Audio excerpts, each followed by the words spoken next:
صفحے پر ہیں، بلکہ کسی اخبار پر اگر کسی بڑے دن پہ 14 اگست پہ یا یوم پاکستان کے نام سے یا کسی بڑے ایسے دن پر جب قومی اداروں کا اشتہار آتا ہے نا، سرکاری اشتہار آتا ہے، پوری قوم یکجا ہے، آپ نے پڑھا ہوگا ان ٹائٹلز کے ساتھ، ان میں کوئی کسی لباس سے ہے، کوئی کسی لباس سے ہے، کوئی کسی لباس سے ہے، نہ آپ کو وہاں پر کوئی پردے والی عورت کی تصویر دکھائی دے گی، نہ داڑھی والے مرد کی تصویر دکھائی دے گی۔ قومی بیانیہ ہے، طے کر لیا گیا ہے کہ ہم نے ملک کو لبرلزم کے رخ پر چلانا ہے۔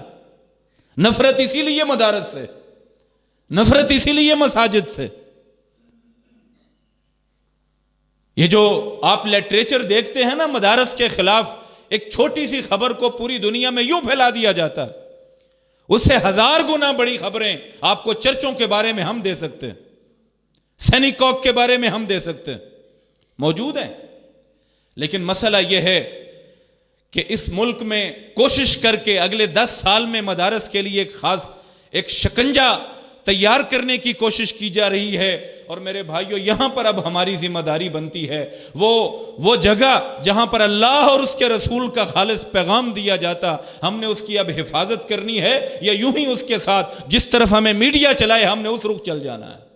یہ اب ہم نے اپنے آپ سے خود سوال کرنا، یہ اب ہماری ذمہ داری بنتی ہے۔ اگر ہم خود نہیں بیٹھ سکے مسند پر، ہم خود حدیث نہیں پڑھ سکے، اگر ہم خود عالم نہیں بن سکے، تو کم از کم ہمیں علماء کے ساتھ کھڑے ہونا ہے انشاءاللہ۔ اس لیے کھڑے ہونا ہے کہ یہ ہماری ذمہ داری ہے، اس لیے کھڑے ہونا ہے کہ کل اللہ کے سامنے بھی کھڑے ہونا ہے، وہاں بھی جواب دینے ہیں، صرف اس دنیا میں نہیں جینا ہے۔ اور یاد رکھیے گا جب جنگ ہوتی ہے نا، جب جنگ ہوتی ہے، حضرت آقا گرامی جناب محمد الرسول اللہ صلی اللہ علیہ وسلم نے ارشاد فرمایا تھا کہ جہاد میں کوئی شخص اگر تلوار خرید کر دے وہ بھی مجاہدوں میں شمار ہوتا ہے، جو تیار کرتا ہے تلوار کو وہ بھی مجاہدین میں شمار ہوتا ہے، جو اس سامان کو لاد کر جانوروں پر یا سواریوں پر لاد کر میدان جنگ تک لاتا ہے وہ بھی مجاہد شمار ہوتا ہے، اور جو تلوار کو ہاتھ میں پکڑ کر میدان کارزار میں لڑائی کرتا ہے وہ بھی مجاہد شمار ہوتا ہے، چاروں کا ایک ہی مرتبہ۔ جی ہاں، آج کے دور کی اس جنگ میں جو لبرلزم کی جنگ ہے، جو سیکولرزم کی جنگ ہے، پاکستان میں جو لڑی جا رہی ہے، اس میں اگر آپ آگے کے فرنٹ پہ نہیں لڑ سکتے ہیں تو یقین کیجئے آپ اپنے وقت کے ساتھ، آپ اپنے اچھے جملوں کے ساتھ، آپ اپنے مال کے ساتھ، آپ اپنی اولاد کے وجود کے ساتھ آپ اس جنگ کا حصہ بن سکتے ہیں۔ میں پھر عرض کروں، میرے اور آپ کے نبی حضرت محمد الرسول اللہ صلی اللہ علیہ وسلم نے فرمایا تھا الا فکلکم راع وکلکم مسئول عن رعیتہ، خبردار رہو مسلمان۔ الا کا لفظ بولا میرے نبی نے، یعنی کوئی بہت بڑا اعلان کرنے لگے نا پھر کہتا لوگوں خبردار ہو جاؤ، اللہ کے رسول نے امت سے مخاطب ہو کر کہا خبردار ہو جاؤ، کلکم راع وکلکم مسئول عن رعیتہ، تم میں سے ایک ایک فرد مسلمان مرد ہو یا عورت ہو اس کو اللہ نے ذمہ دار بنایا ہے، اور اس کی ذمہ داری کا رب نے کٹہرے میں کھڑے کر کے جواب مانگنا۔ جی ہاں، اب آئیے دین کی ترویج، دین کی تعلیم، دین کی نشر و اشاعت کے لیے آپ انشاءاللہ مدارس کے ساتھ کھڑے ہیں اللہ کی توفیق سے۔ مدارس کیا کرتے؟ مدارس اللہ کے قرآن کو ان چھوٹے چھوٹے بچوں کو پڑھاتے ہیں سارا دن بڑی محنت کے ساتھ، اور یقین کیجئے میرے بڑے احباب تشریف لائے ہیں، یقین کیجئے 12 15 20 ہزار سے زیادہ تنخواہیں نہیں ہیں ہمارے پاس۔ آپ کسی وقت تشریف لائیے، چیک کیجئے، ہمارے رجسٹر چیک کیجئے، قبض الوصول چیک کیجئے، جہاں پر انگوٹھے لگتے ہیں تنخواہ لینے کے بعد۔ صرف ہمارے پاس ہی نہیں، دیگر مدارس کا اس سے بھی کئی کم دیتے ہوں گے، اور کسی کا برا حال، چھوٹی چھوٹی تنخواہوں پر۔ اور صحیح بات کہتا ہوں، بڑے ہی انصاف سے بات کہتا ہوں، ہم جب کالجز اور یونیورسٹیز کا رخ کرتے ہیں نا تو وہاں پر ایک ایم فل کا لیول ہوتا ہے، ایم اے کرتے ہیں، ایم اے کے بعد ایم فل ہوتا ہے، پھر پی ایچ ڈی ہوتی ہے۔ ہماری اکثریت جو مدارس سے فاضل علماء ہوتے ہیں ان کا لیول اللہ کی قسم کھا کے کہتا ہوں ایم فل اور پی ایچ ڈی سے نیچے نہیں ہوتا ہے. یعنی ایسا نہیں ہے کہ یہ لوگ پڑھے تھوڑا تھے یا ان کا لیول چھوٹا تھا اس لیے جی انہوں نے اتنی تنخواہ لینی ہے جتنی ہمارے لاہور روڈ کی ملوں پہ مزدوروں کو مل رہی ہے. یہ وجہ نہیں ہے, یہ وجہ بالکل نہیں ہے. اللہ وجہ البصیرت عرض کرتا ہوں, وجہ یہ ہے, وجہ صرف ایک ہے, وہ یہ ہے یہ تھوڑی تنخواہوں پر اس لیے راضی ہیں کہ ہم وہ کام کر رہے ہیں جس کی ذمہ داری محمد الرسول اللہ نے لگائی تھی. ہم وہ ذمہ داری نبھا رہے ہیں, ہم معمولی کام نہیں کر رہے.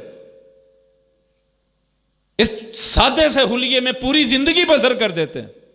میں آپ کو, اگر آپ میرے پاس تشریف لائیں, اور اکثر دوست ملتے ہیں اس موضوع پر, میں آپ کو سینکڑوں ایسے اسکالرز کی کالز دکھاؤں گا, میسیجز دکھاؤں گا, سنا بھی سکتا ہوں نام بتائے بغیر, جنہوں نے ہم سے یہ پوچھنا چاہا, چاہے وہ پی ایچ ڈی کیے ہوئے تھے, کہ حضرت بتائیے اس حدیث کا اعراب کیا ہے, حدیث کے جو الفاظ ان کا صحیح ترجمہ کیا ہے. پی ایچ ڈی اسکالرز جن کو ادارے 1.5-2 لاکھ روپیہ تنخواہیں دیتے ہیں, لیکن یہاں پر جن سے وہ پوچھ رہے ہیں, جن سے رہنمائی لیتے ہیں, ان لوگوں کی اتنی تھوڑی تنخواہیں, اور کبھی گلہ نہیں ہے, اللہ کی قسم کبھی گلہ نہیں ہے. ہم اللہ کی رضا پر راضی ہیں, اور انشاءاللہ العزیز ہم جانتے ہیں کہ ہمیں نبی مکرم جناب محمد صلی اللہ علیہ وسلم کی وراثت قبول ہے, ان کی نیابت قبول ہے. اس منبر سے بہتر اور معزز ہمارے نزدیک دنیا میں کھڑے ہونے کا کوئی مقام نہیں ہے. جتنے احباب تشریف لائے ہیں, عزم کیجئے کہ آپ بھی اس بہت بڑے عظیم منصب کے لیے اپنی اولادوں کو قربان کریں گے انشاءاللہ. یہ کوئی معمولی کام نہیں تھا. اور جی ہاں, میں آپ کو گنواتا ہوں, آج کے دور میں جتنے امراء اس دنیا میں موجود ہیں, یقین کیجئے ان کا بھی نام دیکھ لیجئے گا. آج سے پیچھے چلے جائیں 100 سال 200 سال پیچھے چلے جائیں, جس شخص نے اللہ کے دین کے ساتھ وفا کی ہے, اللہ کے دین کے ساتھ کھڑا رہا ہے, دین کی خدمت کی ہے, یقین کیجئے آج بھی ان کا نام موجود ہے, زندہ ہے, قائم ہے. لیکن اللہ تعالیٰ یہ نہیں دیکھتا کہ آپ کا مال کتنا تھا, آپ کی دولت کتنی تھی, حیثیت کتنی تھی, زمین کتنی تھی. اللہ یہ دیکھ کر نام زندہ نہیں رکھتا. رب یہ دیکھ کر نام زندہ رکھتا ہے کہ اس بندے نے حضرت محمد صلی اللہ علیہ وسلم سے کتنی وفا کی ہے, یہ کیسے کھڑا رہا مشکل دور میں. اور قرآن کہتا ہے کہ تم یہ مت سمجھو کہ انبیاء کے رستے پر چلو گے اور تمہیں آزمایا نہیں جائے گا. ہمارا یقین ان باتوں پر ہے. میرے عزیز طلبہ یہاں موجود ہیں, ان کی موجودگی میں اپنے احباب سے ایک بات کہنا چاہتا ہوں. ہمارے پیارے نبی صلی اللہ علیہ وسلم نے ارشاد فرمایا کہ جو شخص علم دین کے راستے پر نکلتا ہے پڑھنے اور پڑھانے کے لیے, ہمارے دل میں دیکھیں کیسی باتیں ہیں. اللہ کے رسول نے فرمایا اس کے قدموں تلے اللہ کے فرشتے پر بچھاتے ہیں. ہمارے دل میں یہ باتیں ہیں. اللہ کے رسول نے فرمایا کہ جب دین کی تعلیم حاصل کرنے کے لیے لوگ دھارا بنا کر مغرب کے بعد, عشاء کے بعد, فجر کے بعد ہماری جب کلاسیں لگتی ہیں, اللہ کے رسول نے نقشہ کھینچا, فرمایا جب یوں دین پڑھایا جاتا ہے, رحمت کائنات فرماتے ہیں اس کو نیچے سے ہی نہیں بلکہ اوپر سے بھی اللہ کی رحمت کے فرشتے ڈھانپ لیتے ہیں. یہ ہمارے دل میں ہے. تو میرے بھائیوں اور دوستو, آج میں عہد لینا چاہتا ہوں, آج ہی وعدہ کریں, عہد کریں کہ ہم بھی انشاءاللہ اس راستے پر خود بھی چلیں گے اور اپنی اولادوں کو بھی چلائیں گے انشاءاللہ العزیز. اللہ تعالیٰ قائم اور دائم رکھے. میرے محسن, میرے شیخ حضرت مولانا محمد حنیف ربانی حفظہ اللہ تعالیٰ تشریف لا چکے ہیں. کسی وجہ سے تاخیر ہو گئی, ہماری روایت نہیں ہے یوں تاخیر ہونا, یقیناً کو بہت بڑی وجہ ہوگی.